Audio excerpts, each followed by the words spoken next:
नमस्कार दोस्तों, स्वागत है आपके अपने यूट्यूब चैनल रीडिंग लवर्स पर। दोस्तों, आज की जो वीडियो इसमें हम करने वाले हैं, आपके हरियाणा में जो टीचर एलिजिबिलिटी जो टेस्ट है एस्टेट जो आगे होने वाला है, तो आपके टीएसटी पीएचटी और पीआरटी वाला जो एग्ज़ाम है, इसके लिए आज की वीडियो में हम महत्वपूर्ण जो क्वेश्चन हैं इनको करने वाले हैं। जिसमें सबसे पहले हमारे जो बाल विकास एवं शिक्षा शास्त्र से जो महत्वपूर्ण क्वेश्चन हैं ये आ जाते हैं, और इसी प्रकार के जो क्वेश्चन आपको एग्ज़ाम में देखने को मिलेंगे। तो सभी के सभी जो क्वेश्चन है यहाँ पर ये महत्वपूर्ण रहने वाले हैं। तो जिसमें हमारा यहाँ पर पहला जो क्वेश्चन है कि जब विद्यार्थी पुरस्कार पाने की इच्छा से बार बार किसी गतिविधि को करने का निर्णय लेते हैं, जैसा कि एक प्रयोग का नियोजन एवं संचालन करना, जो कि प्रत्यक्ष रूप से उस गतिविधि से संबंधित नहीं है, जैसा कि एक स्टार या बैज प्राप्त करना, तब ऐसी स्थिति में क्या संभावना उत्पन्न होती है? अन्य लोगों को खुश करने के लिए कार्य करने की बजाय स्वयं की निपुणता के लिए उद्देश्य निर्धारित करना, अधिगम के प्रति भौतिकवादी अभिवृत्ति का विकास, समझने के लिए अधिगम से आनंद प्राप्त करना, या पुरस्कार के बिना भी उस गतिविधि में लगे रहना। तो कौन सा यहाँ पर सही आंसर हो सकता है? और यहाँ पर अगर हम इसमें देखें तो ऑप्शन है हमारा 2 वाला, अधिगम के प्रति भौतिकवादी अभिवृत्ति का विकास। बालक या विद्यार्थी के समाजीकरण में पुरस्कार एवं दंड का महत्वपूर्ण प्रभाव होता है, और इसके द्वारा विद्यार्थी समाज के आदर्शों और मान्यताओं के अनुसार व्यवहार करता है। ऐसी स्थिति में जब विद्यार्थी पुरस्कार पाने की इच्छा से बार बार किसी गतिविधि को करने का निर्णय लेते हैं, जो कि प्रत्यक्ष रूप से उस गतिविधि से संबंधित नहीं है, तब विद्यार्थी में अधिगम के प्रति भौतिकवादी अभिवृत्ति का विकास होगा। इसके बाद आ जाता है संज्ञान और संवेग के मध्य किस प्रकार का संबंध होता है? द्विदिवसीय दोनों के बीच एक गतिशील पारस्परिक क्रिया होती है, एक दूसरे से स्वतंत्र हैं। एक दिशीय है संवेग संज्ञान को प्रभावित करते हैं, या एक दिशीय है संज्ञान संवेग को प्रभावित करता है। तो संज्ञान और संवेग के मध्य किस प्रकार का संबंध होता है? तो यहाँ पर जो इनके मध्य संबंध है, जो ऑप्शन 3 में दिया गया है, एक दिशीय वाला, संवेग संज्ञान को प्रभावित करते हैं। संवेदी सूचनाओं को ग्रहण करके उसका समुचित उपयोग करने को संज्ञान या समझ कहते हैं। बालक का संवेगात्मक वातावरण उसके व्यक्तित्व के भावात्मक तत्वों और अन्य व्यक्तियों तथा परिस्थितियों के प्रति उसके भाव से निर्मित होता है। तो बालक या शिक्षार्थी जैसे जैसे क्या है बड़ा होगा, उसकी शिक्षा उसके ज्ञान अनुभव की सीमा तक विस्तृत की जाती है। शिक्षक और परिवार के साथ उसकी अन्य जो क्रिया है वो भी बढ़ती जाती है। ये जो जीन पियाजे जो है, इनके अनुसार बालक के अंदर संज्ञान का विकास अनेक संवेगों के द्वारा प्रभावित अवस्थाओं से गुजरता है, इसलिए इसे अवस्था सिद्धांत भी कहा जाता है।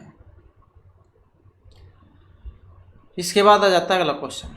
यहाँ पर क्वेश्चन है, इनमें से कौन से कारक अधिगम को प्रभावित करते हैं? विद्यार्थी की अभिरुचि, सामूहिक स्वास्थ्य, रणनीतियाँ, सामाजिक और सांस्कृतिक संदर्भ। कौन सा कारक अधिगम को प्रभावित कर सकता है? अब प्रभावित कौन से वाला कर सकता है?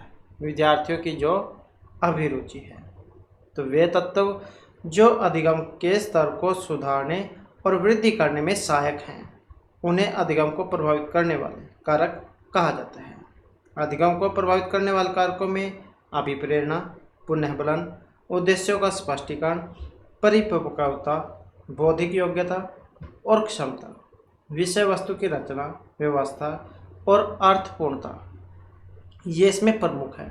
अभिप्रेरणा के द्वारा ही विद्यार्थी की अभिरुचि, बौद्धिक योग्यता में विद्यार्थियों के सामूहिक स्वास्थ्य, विषय वस्तु की रचना के अंतर्गत शिक्षा शास्त्रीय रणनीति तथा पुरस्कार एवं दंड के द्वारा विद्यार्थियों के अधिगम को सामाजिक एवं सांस्कृतिक संदर्भों का विशेष प्रभाव रहता है।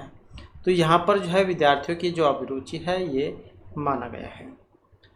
इसके बाद यहाँ पर जो है इसमें जो ऑप्शन 1 है इसको जब माना गया था, जिसमें ये सारे आ जाएंगे। अभिरुचि, सामूहिक स्वास्थ्य, रणनीतियाँ और विद्यार्थी का सामाजिक एवं सांस्कृतिक संदर्भ। तो ये सारे के सारे जो है इसमें आ जाएंगे। इसके बाद आ जाता है निम्नलिखित में से क्या ज्ञान के सार्थक संरचना की प्रक्रिया का एक महत्वपूर्ण पहलू है। उद्दीपन प्रतिक्रिया संबंध, सामाजिक पारस्परिक क्रियाएं, लगातार अभ्यास तथा बार बार स्मरण करना, पुरस्कार एवं दंड। तो ज्ञान के सार्थक संरचना की प्रक्रिया का एक महत्वपूर्ण पहलू जो है ये सामाजिक पारस्परिक क्रियाएं, इनको माना गया है। तो विद्यार्थियों के संदर्भ में ज्ञान के सार्थक संरचना की प्रक्रिया के अंतर्गत महत्वपूर्ण पहलू सामाजिक पारस्परिक क्रियाओं को माना जाता है। मैकावर तथा पेज इनका मानना था कि समाज व्यक्तियों का समूह ही नहीं है बल्कि व्यक्तियों के मध्य पाए जाने वाले पारस्परिक संबंध होते हैं। अर्थात जब लोग एक व्यवस्था में बंध जाते हैं तो उस व्यवस्था को समाज कहते हैं। समाज कोई मूर्त संगठन नहीं है जिसे देखा या स्पर्श किया जा सके। तो विद्यार्थियों के सामाजिक संदर्भों में ज्ञान की संरचना का अधिगम इस सिद्धांत पर कार्य करता है। नेक्स्ट आ जाता है बाल्यावस्था की अवधारणा से क्या अभिप्राय है। यह कि बच्चे शून्य से शुरुआत करते हैं और उनके गुण पूरी तरह से प्रवेश के द्वारा निर्धारित किए जाते हैं। यह विभिन्न सांस्कृतिक संदर्भों में सार्वभौम रूप से समान है। समकालीन सामाजिक संरचनावादी मनोवैज्ञानिकों के अनुसार ये एक सामाजिक संरचना है। यह है कि बच्चे दुष्ट रूप में पैदा होते हैं और उन्हें सभ्य बनाना होता है। तो बाल्यावस्था, चार जो अवस्थाएं हैं, दूसरे नंबर की है बाल्यावस्था। तो इसकी अवधारणा से क्या अभिप्राय है और जो यहाँ पर ऑप्शन 2 में आए हैं, विभिन्न सांस्कृतिक संदर्भों में सार्वभौम रूप से समान है। तो बाल्यावस्था जो है शैशवावस्था के बाद की अवस्था है और यह अवस्था जन्म के बाद की भी दूसरी अवस्था है और यह प्रक्रिया प्रत्येक समाज में विभिन्न सांस्कृतिक संदर्भों में सार्वभौम रूप से पाई जाती है। जैसे ही बालक बाल्यावस्था में प्रवेश करते हैं वैसे ही वातावरण से उसका परिचय कराया जाता है और उसके अलग अलग ज्ञान और अनुभव से संपर्क कराया जाता है। यह अवस्था सीखने के लिए बहुत ही अच्छी अवस्था मानी गई है और ये सभी संदर्भ अलग अलग सांस्कृतिक संदर्भों में सार्वभौम रूप से समान होते हैं। तो बाल्यावस्था में भी बालक के अंदर सामाजिकता भी आ जाती है जब वो बाल्यावस्था में होता है दूसरी अवस्था में। और उनके पड़ोसी कौन है, मतलब उनके आस पड़ोस में कौन है, तो क्या करना चाहिए क्या नहीं करना चाहिए, तो उसे पता लग जाता है। इसके बाद आ जाता है मध्य बाल्यावस्था। इसकी विशेषताएं हैं जैसे कि हमने अभी पढ़ा बाल्यावस्था दूसरे नंबर की है 6 से 12 की, लेकिन एक ये बीच की अवस्था भी है। तो इसकी विशेषता अधिगम मुख्य रूप से संवेदी संचालन गतिविधियों के द्वारा घटित होता है। शारीरिक वृद्धि और विकास बहुत तेज गति से होता है। अमूर्त रूप से सोचने तथा वैज्ञानिक तर्क का प्रयोग करने की योग्यता विकसित होती है। बच्चे तार्किक एवं मूर्त रूप से सोचना प्रारंभ कर देते हैं। तो मध्य बाल्यावस्था की विशेषता है कौन से वाली, जो यहाँ पर ऑप्शन 4 में आई है कि बच्चे तार्किक एवं मूर्त रूप से सोचना प्रारंभ कर देते हैं। तो जैसे कि हमने अभी यहाँ पर अवस्था के बारे में पढ़ा 6 से 12 तक की अवस्थाएं होती है। पूर्व जो अवस्था है, पूर्व बाल्यकाल कह सकते हैं, ये माना गया 6 से 8 साल का। मध्य वाला जो है ये आ जाएगा फिर 8 से 10 साल का। और फिर जो उत्तर जो बाल्यावस्था है ये 10 से 12 वर्ष की हो जाएगी। तो इस प्रकार से जो यहाँ पर ये 3 जो अवस्थाएं हैं यहाँ पर ये मानी गई है, पूर्व, मध्य और उत्तर अवस्था। नेक्स्ट आ जाता है परिवार एवं पास पड़ोस। बच्चों के सामाजिकरण की द्वितीय एजेंसी है, प्राथमिक है, मनोवैज्ञानिक एजेंसी है, ये मध्य एजेंसी है। तो जो परिवार के माहौल है या उसके आसपास का जो होता है ये सामाजिकरण की कौन सी जो है एजेंसी है, और इसको जो माना गया है प्राथमिक एजेंसी। तो सामाजिकरण क्या है, जिसके माध्यम से मनुष्य समाज में विभिन्न व्यवहार, रीति रिवाज, गतिविधि आदि को सीखता है। बच्चे के सामाजिकरण संबंधी विश्लेषण और अध्ययन में इस बात का ध्यान रखना चाहिए कि सीखने की प्रक्रिया में सामाजिक मानदंडों व संस्कृति का सबसे अधिक महत्व हो, और ऐसी स्थिति में यह प्राथमिक एजेंसी की भूमिका निभाती है। नेक्स्ट आ जाता है वाइगोत्स्की के अनुसार जब एक वयस्क बच्चे के निष्पादन के वर्तमान स्तर को सहयोग के द्वारा विस्तारित करता है तो इसे कहा जाता है अंतःव्यक्तिनिष्ठता, खोजपूर्ण अधिगम, समीपस्थ विकास के क्षेत्र या पाड़ या फिर यथार्थ ढांचा। तो वाइगोत्स्की के अनुसार जब एक वयस्क बच्चे के निष्पादन के वर्तमान स्तर को सहयोग द्वारा विस्तारित करता है तो इसे क्या कहा जाएगा, और इनके अनुसार जो इसे कहा जाएगी खोजपूर्ण अधिगम। तो ये जो रूसी मनोवैज्ञानिक है वाइगोत्स्की, तो इनके अनुसार खोजपूर्ण अधिगम एक वयस्क बच्चे के निष्पादन के वर्तमान स्तर को सहयोग के द्वारा विस्तारित करता है। और वाइगोत्स्की के अनुसार सभी मानसिक या बौद्धिक क्रियाएं पहले बाहरी समाज की दुनिया में घटित होंगी और तथा अंतः क्रियाओं के द्वारा बच्चे अपने समुदाय की संस्कृति को सीखते हैं।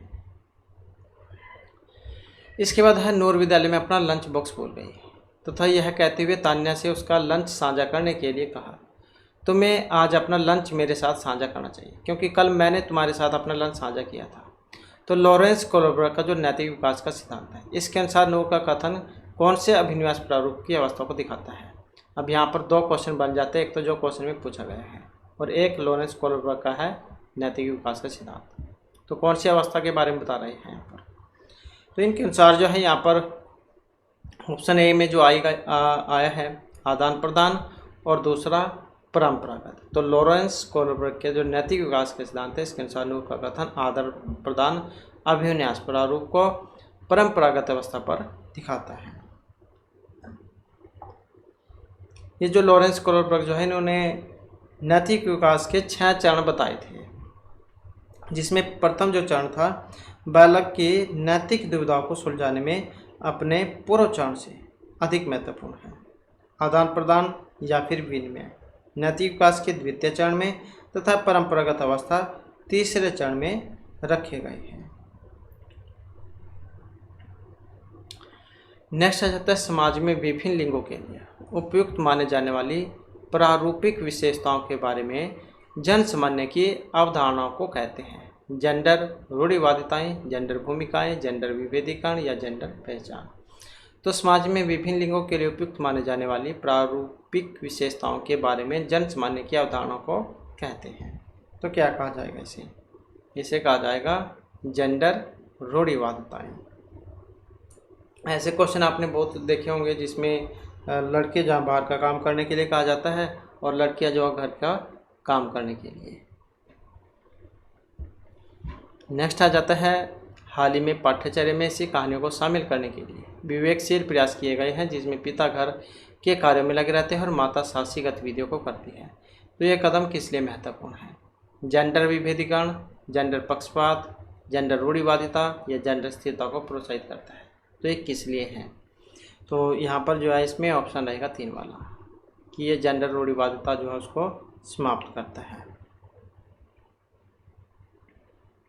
क्योंकि आज स्त्रियां घर का भी काम करती हैं, बाहर का भी काम करती हैं। नेक्स्ट आ जाता है हावर्ड गार्डनर का जो बहुबुद्धि सिद्धांत है, इसके अनुसार तार्किक गणितीय बुद्धि वाले एक व्यक्ति की क्या विशेषताएं हो सकती हैं। यहाँ पर भी 2 क्वेश्चन बन जाते हैं, एक तो जो क्वेश्चन में पूछा गया है और एक ये वाला। हावर्ड जो गार्डनर है इनका है बहुबुद्धि का सिद्धांत। तो इनके अनुसार तार्किक गणितीय बुद्धि वाले एक व्यक्ति की क्या विशेषताएं हो सकती है? पैटर्न को खोजने की एवं तर्क की लंबी श्रृंखला को हल करने की क्षमता और संवेदनशीलता, ध्वनि, ताल तथा शब्दों के अर्थ के प्रति संवेदनशीलता, दृश्य स्थानिक परिवेश को सटीक रूप से ग्रहण करने की योग्यता, संगीतमय अभिव्यक्तियों की आवाज़ के स्तर, ताल एवं सौंदर्य पर गुणों को उत्पन्न करने एवं प्रशंसा करने की योग्यता। तो कौन सी विशेषता यहाँ पर हो सकती है? तो विशेषताओं की बात करें तो इसमें ऑप्शन 1 जो है इसको माना गया है। इसमें पैटर्न को खोजने की एवं तर्क की लंबा श्रृंखला को हल करने की क्षमता और संवेदनशीलता यहाँ पर मानी गई है। तो ये जो हावर्ड गार्डनर जो थे इनके अनुसार बुद्धि कोई तत्व नहीं है, बल्कि कई भिन्न भिन्न प्रकार की बुद्धियों का ही अस्तित्व है। प्रत्येक बुद्धि एक दूसरे से स्वतंत्र रहकर काम करती है। तार्किक गणितीय बुद्धि के अंतर्गत गार्डनर ने कहा था कि यह सिद्धांत वैज्ञानिक पैटर्न को खोजने एवं तर्क की लंबी श्रृंखला को हल करने की क्षमता और आलोचनात्मक चिंतन का विकास करता है। नेक्स्ट क्वेश्चन आ जाता है जीन पियाजे। अब यहाँ पर भी 2 क्वेश्चन बन जाते हैं। तो 2 क्वेश्चन हो जाते हैं। पहला क्वेश्चन तो जो यहाँ पर पूछा गया है कि जिन पियाजे के संज्ञानात्मक विकास के सिद्धांत के अनुसार परिकल्पित निगमनात्मक तर्क किस अवधि में विकसित होता है, और दूसरा कि जिन पियाजे का सिद्धांत कौन सा है, तो संज्ञानात्मक विकास का सिद्धांत। तो ये जो परिकल्पित निगमनात्मक तर्क है किस अवधि में विकसित हो गए, 4 अवस्थाएं इन्होंने बताई थी। सबसे पहले जैसे संवेदी गामक अवस्था, दूसरे फिर जैसे पूर्व से क्रियात्मक, फिर मूर्त और अमूर्त। अब यहाँ पर परिकल्पित निगमनात्मक तर्क किस अवधि में विकसित होगा, तो जो यहाँ पर ऑप्शन 1 में आया है अमूर्त से क्रियात्मक अवस्था में, औपचारिक अवस्था में क्या देते हैं, सबसे लास्ट की ये होती है। तो जिन पियाजे जॉन का मानना था कि व्यक्ति के विकास में उसका बचपन एक महत्वपूर्ण भूमिका अदा करता है, और यह सिद्धांत ज्ञान की प्रकृति के बारे में है। वो बताता है कि मानव कैसे ज्ञान का अर्जन करता है, कैसे इसका उपयोग करता है। तो जिन पियाजे का यह सिद्धांत अमूर्त से क्रियात्मक अवस्था का सिद्धांत कहा जाता है। नेक्स्ट क्वेश्चन है हमारा, और एक ये जो मूर्त से क्रियात्मक जो अवस्था है, इसे भी पहले जो एग्जाम में कई बार पूछा गया है। इस अवस्था में बालक में वस्तुओं को पहचानने और उनमें भी भेद करने और वर्गीकरण करने की क्षमता विकसित हो जाती है। इसके बाद है कि इनके अनुसार बच्चे के चिंतन के बारे में सामाजिक प्रक्रियाओं तथा सांस्कृतिक संदर्भ के प्रभाव को समझना आवश्यक है। अल्बर्ट बंडूरा, लॉरेंस कोहलबर्ग, लेव वाइगोत्स्की या फिर जीन पियाजे। तो कि इनके अनुसार बच्चे के चिंतन के बारे में सामाजिक प्रक्रिया तथा सांस्कृतिक संदर्भ के प्रभाव को समझना आवश्यक है। तो जो यहाँ पर ऑप्शन 4 में आए हैं ये थे लेव वाइगोत्स्की। कहाँ के हैं मनोवैज्ञानिक, सोवियत संघ के। तो उन्होंने मानव के सांस्कृतिक और यह सामाजिक विकास का सिद्धांत दिया था, जिसे सांस्कृतिक ऐतिहासिक मनोविज्ञान भी कहा जाता है। इन्होंने बच्चों में उस संज्ञानात्मक कार्य के विकास से संबंधित एक जो सिद्धांत है प्रस्तुत किया था, और उनके अनुसार बच्चे के चिंतन के बारे में सामाजिक प्रक्रियाएं तथा सांस्कृतिक संदर्भ के प्रभाव को समझना आवश्यक है। इसके बाद है जीन पियाजे का जो संज्ञानात्मक विकास का सिद्धांत है। इससे निहितार्थ निकालते हुए एक ग्रेड 6 से 8 के शिक्षक को अपनी कक्षा में क्या करना चाहिए, केवल निर्धारित पाठ्यक्रम पर निर्भर रहना चाहिए, तार्किक बहस के प्रयोग को हतोत्साहित करना चाहिए, ऐसी समस्याएं प्रस्तुत करनी चाहिए जिसमें तर्क आधारित समाधान की आवश्यकता होती है, एक अवधारणा को पढ़ाने के लिए केवल मूर्त सामग्री का प्रयोग करना चाहिए। तो जीन पियाजे के संज्ञानात्मक विकास के सिद्धांत से निहितार्थ निकालते हुए एक ग्रेड 6 से 8 के शिक्षक को अपनी कक्षा में क्या करना चाहिए, जो यहाँ पर ऑप्शन 3 में है, ऐसी समस्याएं प्रस्तुत करनी चाहिए जिसमें तर्क आधारित समाधान की आवश्यकता होती है। तो जैसे कि हमने ऊपर क्वेश्चन में पढ़ी है, इन्होंने 4 अवस्थाएं जब बताई थी, संवेदी पेशीय अवस्था या फिर इंद्रिय गति का अवस्था, फिर पूर्व से क्रियात्मक अवस्था, मूर्त और अमूर्त या फिर औपचारिक अवस्था। तो ये जो ग्रेड जो है ये 6 से 8 तक के बच्चों की जो औपचारिक से क्रियात्मक अवस्था जो है उसके अंतर्गत आते हैं। इसके बाद है सतत एवं समग्र मूल्यांकन से में क्या शामिल है। अनेक प्रकार की रणनीतियों का प्रयोग करते हुए दोनों संरचनात्मक एवं संकल्पनात्मक आकलन का प्रयोग करना, केवल संरचनात्मक आकलन, संकलनात्मक आकलन, न तो संरचनात्मक और न ही संकलनात्मक आकलन। तो सतत एवं समग्र मूल्यांकन से क्या अभिप्राय है, इसमें क्या शामिल है, वेरी वेरी इंपॉर्टेंट क्वेश्चन भी है। तो इसमें देखिए तो ऑप्शन 1 वाला रहेगा, अनेक प्रकार की रणनीतियों का प्रयोग करते हुए दोनों संरचनात्मक एवं संकलनात्मक आकलन का प्रयोग करना। इसके बाद है वह प्रक्रिया जिसके द्वारा बच्चे आदतों, कौशलों, मूल्यों तथा अभिप्रेरणाओं को विकसित करते हैं और जो उन्हें समाज का जिम्मेदार और क्रियाशील सदस्य बनाते हैं। तो उन्हें कहा जाता है विभेदीकरण, समाजीकरण, समावेशन या फिर मुख्यधारा से जोड़ना। तो क्या कहा जाएगा उनको, और उनको कहा जाता है समाजीकरण। तो अभी हमने समाज पढ़ा, जो आस पड़ोस का वातावरण है, तो उन्हीं को सभी को मिलाकर बनता है समाज। तो समाजीकरण वह प्रक्रिया है जिसके माध्यम से मनुष्य समाज के विभिन्न व्यवहार, जैसे कोई रीति रिवाज हो गया, गतिविधियाँ हैं, उनको सीखता है। और जैविक अस्तित्व से सामाजिक अस्तित्व में मनुष्य का रूपांतरण भी समाजीकरण के माध्यम से ही होता है। अगला क्वेश्चन है मानव विकास के संदर्भ में आनुवांशिकता तथा पर्यावरण की भूमिका के बारे में निम्नलिखित कथनों में से कौन सा सही है? आनुवांशिकता एवं परिवहन दोनों एक जटिल पारस्परिक क्रिया के रूप में मानव विकास को प्रभावित करते हैं। व्यक्तिगत विभिन्नताओं का एकमात्र कारण आनुवांशिकता है। परिवेशीय प्रभाव पूर्ण रूप से एक व्यक्ति के विकास को निर्धारित करते हैं। मानव विकास को न तो आनुवांशिकता और न ही परिवहन प्रभावित करते हैं। तो मानव विकास के संदर्भ में आनुवांशिकता तथा परिवहन की भूमिका के बारे में कौन सा सही है? तो सही यहाँ पर ऑप्शन 1 वाला है। आनुवांशिकता एवं परिवहन दोनों एक जटिल पारस्परिक क्रिया के रूप में मानव विकास को प्रभावित करते हैं। इसके बाद आ जाता है एक प्रगतिशील कक्षा में शिक्षक के निर्देशों के अनुसार विद्यार्थी के द्वारा ज्ञान का अनुसरण किया जाता है। विद्यार्थी के द्वारा ज्ञान की संरचना की जाती है। विद्यार्थी के द्वारा निष्क्रिय रूप से ज्ञान प्राप्त किया जाता है। विद्यार्थी के द्वारा ज्ञान को उसी रूप में दोहराया जाता है। तो एक प्रगतिशील कक्षा में उससे क्या मतलब है? और इससे अर्थ लिया गया है जो ऑप्शन 2 में है, विद्यार्थी के द्वारा ज्ञान की संरचना की जाती है। तो ये जो राष्ट्रीय जो पाठ्यचर्या रूपरेखा जो थी 2005, तो इसने बाल केंद्रित और प्रगतिशील शिक्षा पर बल दिया था, विशेष रूप से बल दिया था। और प्रगतिशील कक्षा में विद्यार्थी को ज्ञान की संरचना करने वाला बताया गया है। एक प्रगतिशील कक्षा में विद्यार्थी के द्वारा ज्ञान की संरचना की जाती है। प्रगतिशील शिक्षा प्रायः करके सीखने पर बल देती है। किस पर देती है? सीखने पर बल। नेक्स्ट आ जाता है आपकी कक्षा के विद्यार्थी को विभिन्न स्रोतों से बार बार यह बताया गया कि उसके सामाजिक वर्ग के लिए शैक्षिक क्षेत्र में निम्न स्तरीय प्रदर्शन करते हैं। इस रूढ़िवादिता एवं परिणामिक रूढ़िवादी आशंका के प्रभाव को कम करने के लिए एक शिक्षक को क्या पहल करनी चाहिए? विभिन्न सामाजिक वर्गों के रोल मॉडल से संबंधित कहानियाँ उदाहरणों को प्रस्तुत करना चाहिए। इस प्रकार के सरोकारों का अनदेखा करना चाहिए। विभिन्न सामाजिक वर्गों के विद्यार्थियों के बीच प्रतियोगिता आयोजित करनी चाहिए। विद्यार्थी से पढ़ाई छोड़कर किसी अन्य क्षेत्र में शामिल होने के लिए सलाह देनी चाहिए। तो इस प्रकार के तो कभी भी सही आंसर नहीं हो सकते हैं। तो यहाँ पर कौन सा सही आंसर हो सकता है? तो सही आंसर की बात करें तो ऑप्शन आएगा 1 वाला, विभिन्न सामाजिक वर्गों के रोल मॉडल से संबंधित कहानियाँ एवं उदाहरणों को प्रस्तुत करना चाहिए। तो जैसे आप कोई बात करते हैं तो इसमें जो प्रसिद्ध व्यक्ति हैं, बड़े बुजुर्ग हैं, उनका उदाहरण देकर आप समझाते हैं।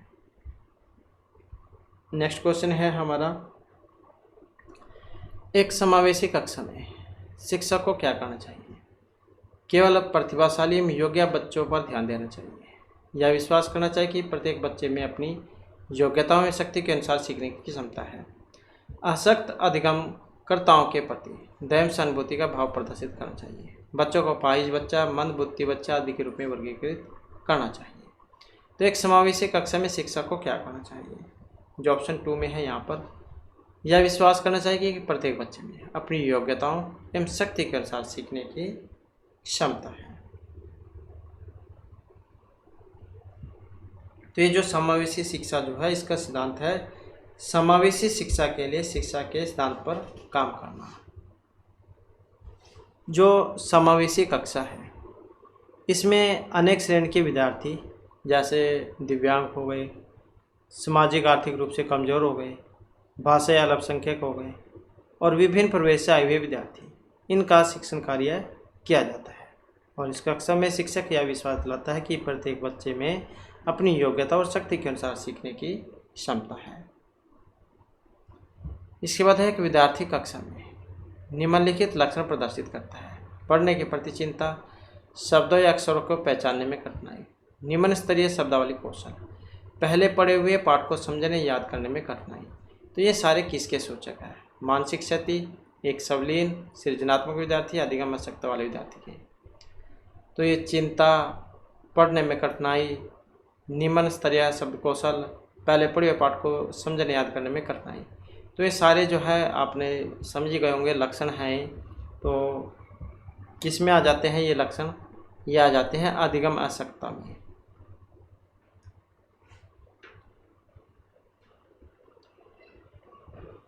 इसके बाद है कौन सा प्रभावशाली समस्या समाधान रणनीति का एक उदाहरण है?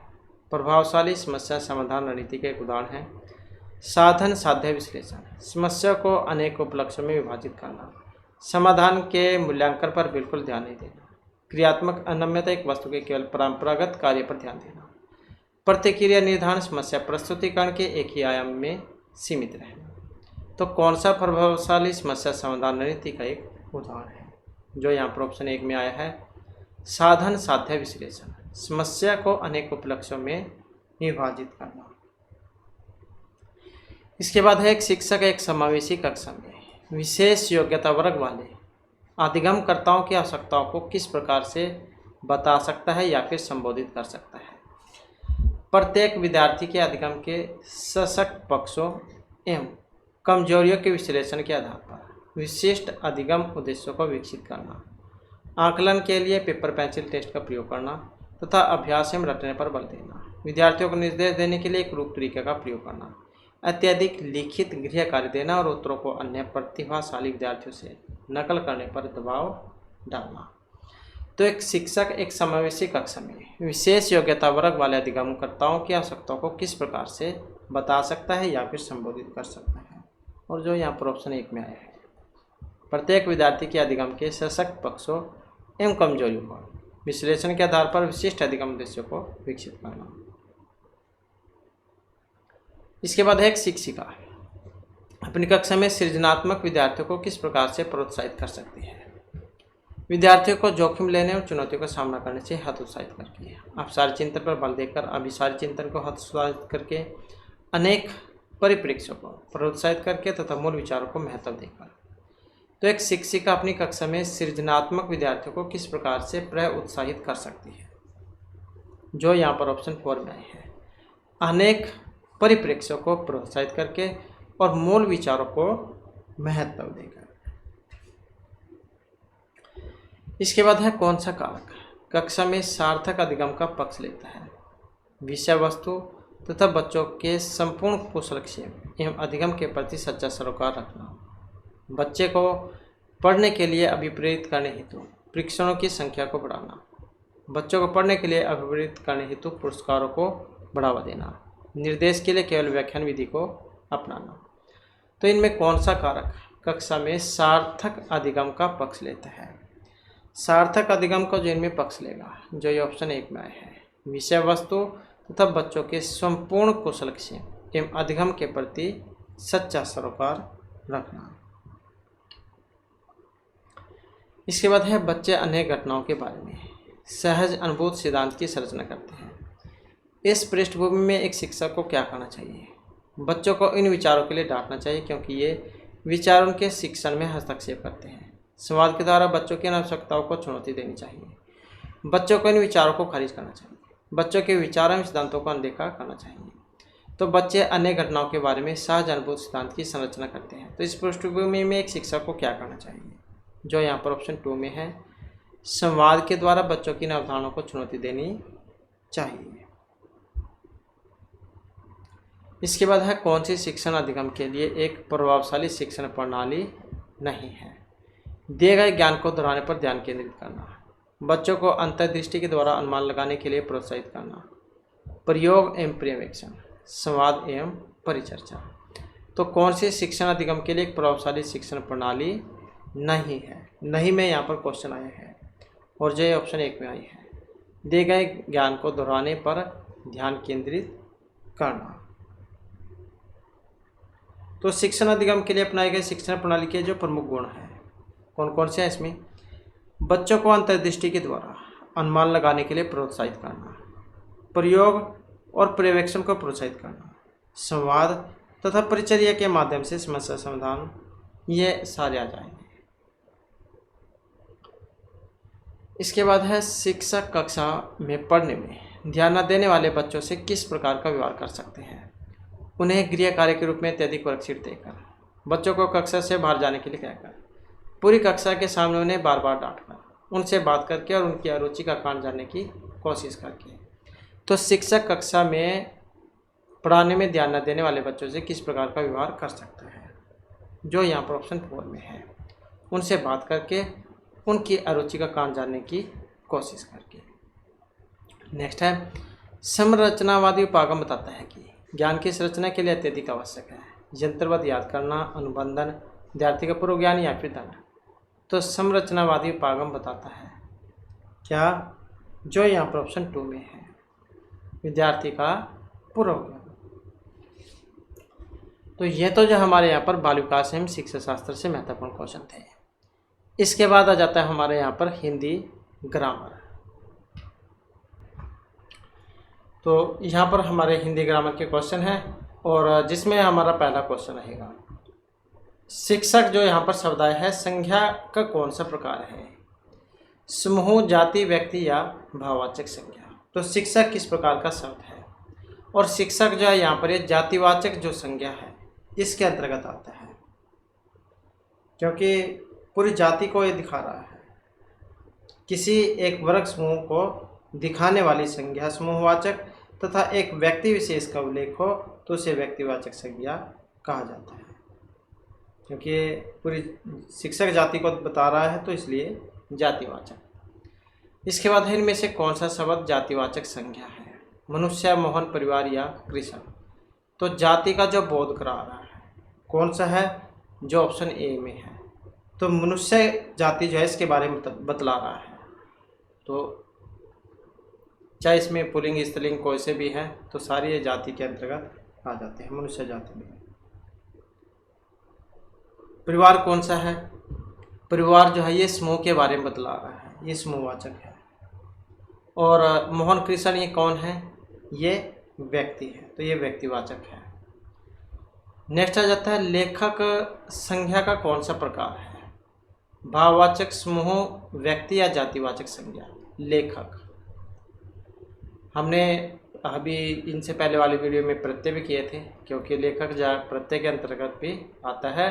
तो आप हमें कमेंट में बता सकते हैं, अगर आपने हमारी इससे पहले वाली वीडियो देखी होगी तो उसमें प्रत्यय कौन सा आया है, तो आप हमें कमेंट में आप बता सकते हैं। अगर नहीं देखी है तो इससे पहले वाली वीडियो आप जरूर देख लीजिएगा। तो यहाँ पर संज्ञा का कौन सा प्रकार है? प्रकार की बात करें तो इसमें रहेगा ऑप्शन डी वाला, तो ये भी जातिवाचक के बारे में है। तो लेखक जो किसी व्यक्ति विशेष या वर्ग या भाव को प्रदर्शित नहीं करता, बल्कि पूरी लेखक जाति को प्रदर्शित करता है। इसके बाद है इनमें विकारी शब्द का उदाहरण है। विकार और अविकार। विकार क्या है? जिसमें परिवर्तन हो जाए। अविकार जिसमें परिवर्तन न हो। अब विकार वाला कौन सा है जिसमें परिवर्तन हो जाए? जो यहाँ पर ऑप्शन सी में है। जैसे लड़का है, लड़का से आप क्या लड़की भी बना सकते हैं। लिंग, वचन और कारक के कारण जिन शब्दों के रूप में परिवर्तन हो जाए तो उन्हें हम विकारी कहेंगे। इसके बाद आ जाता है भाववाचक। चरित्रता, चरित्र, सच्चरित्र या सतचरित्र भाववाचक संज्ञा का उदाहरण है। अब भाववाचक संज्ञा का उदाहरण कौन सा है? जो ऑप्शन यहाँ पर सी में आया है, चरित्र। तो वह शब्द जो किसी व्यक्ति या पदार्थ के भाव, दशा, अवस्था का बोध कराता है उन्हें हम भाववाचक संज्ञा कहेंगे। इसके बाद है जिन भाववाचक संज्ञाओं के अंत में हट होता है उनका लिंग होता है पुल्लिंग, स्त्रीलिंग, उभयलिंग या नपुंसकलिंग। यह एक तरीके से आप कह सकते हैं कि जिसमें हट लगा हो वे कौन से लिंग के होते हैं, तो इसको माना गया है स्त्रीलिंग। जैसे आहट, जल्लाहट।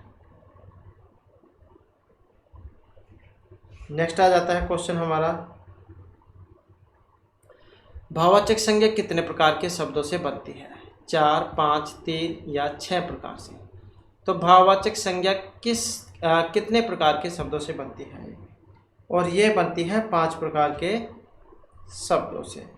जातिवाचक संज्ञा से, जैसे बूढ़ा से बुढ़ापा बनता है, लड़का से लड़कपन बनता है।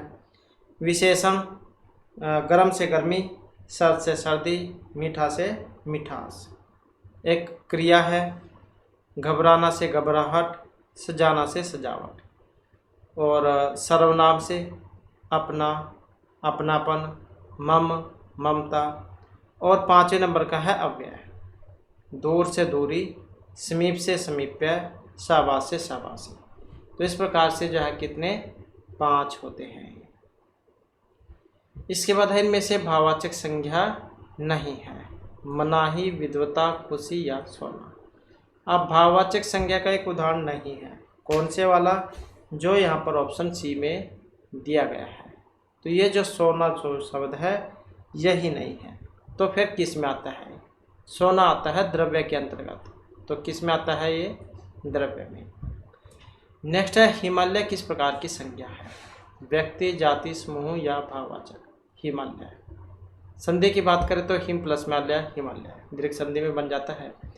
किस प्रकार की संज्ञा है? और संज्ञा को अगर हम देखें तो यह है व्यक्तिवाचक संज्ञा। नेक्स्ट आ जाता है, सूची 1 को 2 के साथ मिलान करना, जैसे जुलाई, मैना, कुंज, पानी। तो एक इनमें से क्या है? अब इसमें अगर हम देखें तो जैसे जुलाई है, तो जुलाई किसके अंतर्गत आता है? तो जैसे व्यक्तिवाचक है। मैना किसके अंतर्गत आती है? ये एक पूरी जाति का बोध कराती है। कुंज किसके बारे में है? कुंज बताते हैं ये समूह के बारे में। और पानी द्रव्य, यहाँ पर वैसे नहीं पता लगता, जिसका जैसे पानी है सभी को पता है द्रव्य है। तो डी का 3 में आप देख सकते हैं मिलान करके कौन कौन से में, सिर्फ ये इसी में है। तो इसका मतलब यही इसके जितने भी है मैच वो सारे सही बनेंगे। इसके बाद आ जाता है गाय। कौन सी संज्ञा का उदाहरण है? व्यक्ति, जाति, द्रव्य या भाववाचक? गाय। तो गाय जो है इसको यहाँ पर जो माना गया है कि जाति का बोध कराता है। इसके बाद आ जाता है भाववाचक संज्ञा, दिल्ली, मोहन, लड़का या बीमारी। तो भाववाचक संज्ञा का उदाहरण कौन सा है? तो ये जो बीमारी जो शब्द आए हैं यही है भाववाचक।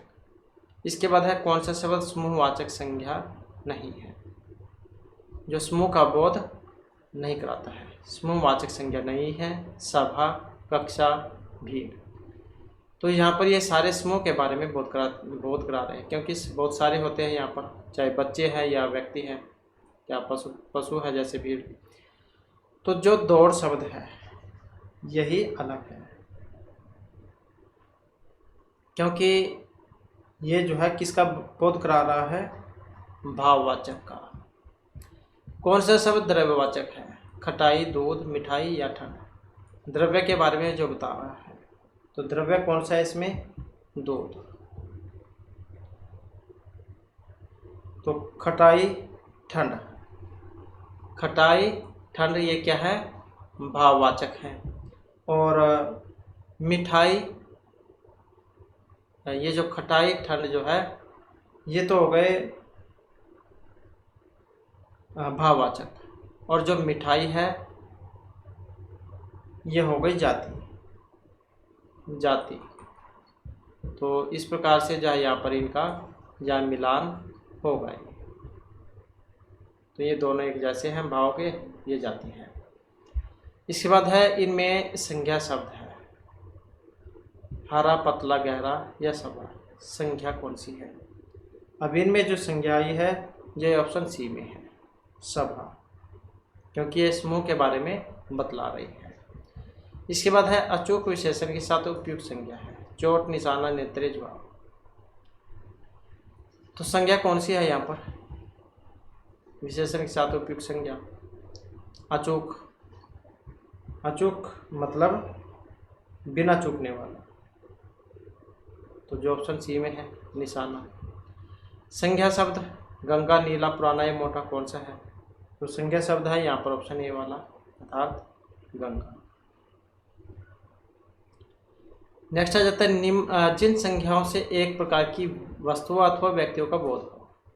तो नहीं कहेंगे जिन संज्ञाओं से एक ही प्रकार की वस्तुओं या फिर व्यक्तियों का बोध हो, तो उन्हें हम व्यक्ति, जाति, भाव या द्रव्यवाचक क्या कहेंगे? एक ही प्रकार की वस्तु या व्यक्ति का बोध होगा तो उनको क्या कहेंगे? जातिवाचक। देश, नदी, पर्वत, लड़का, पठार, मरुस्थल, तो इस प्रकार के जो नाम हैं। नेक्स्ट आ जाता है स्वतंत्रता। सबको प्यारी होती है वाक्य के रेखांकित शब्द का संज्ञा भेद है। स्वतंत्रता सबको प्यारी होती है, वाक्य के रेखांकित शब्द का संज्ञा भेद ये वाला। जाति, भाव, गुण या कोई सभी नहीं। स्वतंत्रता जो शब्द है ये क्या है? और स्वतंत्रता से जो अर्थ लिया गया है, स्वतंत्रता है यहाँ पर भाववाचक।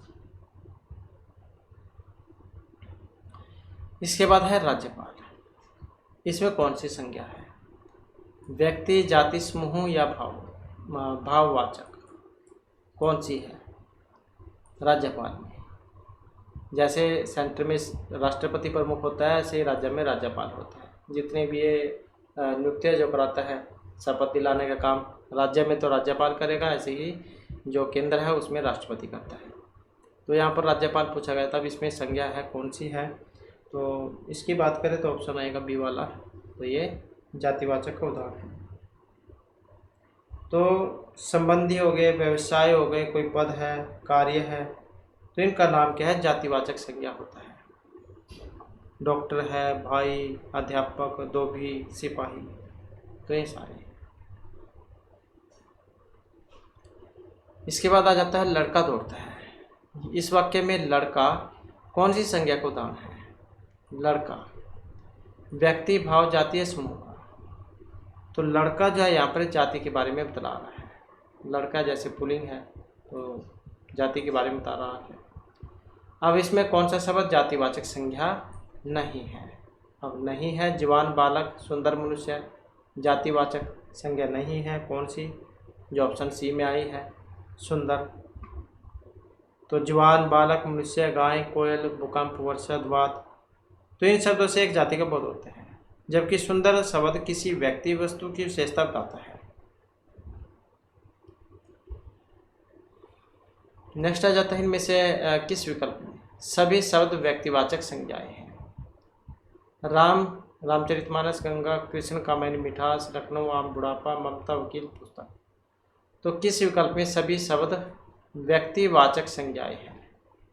व्यक्ति के बारे में जो बोध करा रहे हैं कौन से हैं? तो व्यक्ति के बारे में जो यहाँ पर बोध करा रहे हैं जो ऑप्शन ए में है, राम हो गया, रामचरितमानस है, गंगा है। तो जो संज्ञा किसी व्यक्ति, वस्तु, स्थान आदि के बोध कराएगी तो उन्हें हम कहेंगे व्यक्तिवाचक संज्ञा। तो वाराणसी, रामायण, रामचरितमानस, गंगा, मोहन, ये सारे व्यक्तिवाचक हैं। इसके बाद आ जाता है फूल। ये कौन सी संज्ञा है? भाववाचक है, जाति है, समूह है, कोई भी नहीं है। फूल शब्द। तो फूल शब्द जो यहाँ पर आई है ये भी जाति के बारे में बतला रही है। तो ऐसे संज्ञा शब्द जो किसी एक ही जाति की विभिन्न व्यक्तियों, प्राणियों, स्थानों और वस्तुओं का बोध कराते हैं तो उन्हें कहेंगे हम जातिवाचक। फूल होगा, गाय है, हाथी है, मनुष्य है, पहाड़ है। इसके बाद है उड़ना शब्द। इसकी भाववाचक संज्ञा है उड़ाप, उड़ाहर, उड़ाई या उड़ान। उड़ना। तो उड़ना की भाववाचक कौन सी है? उड़ना की है उड़ान।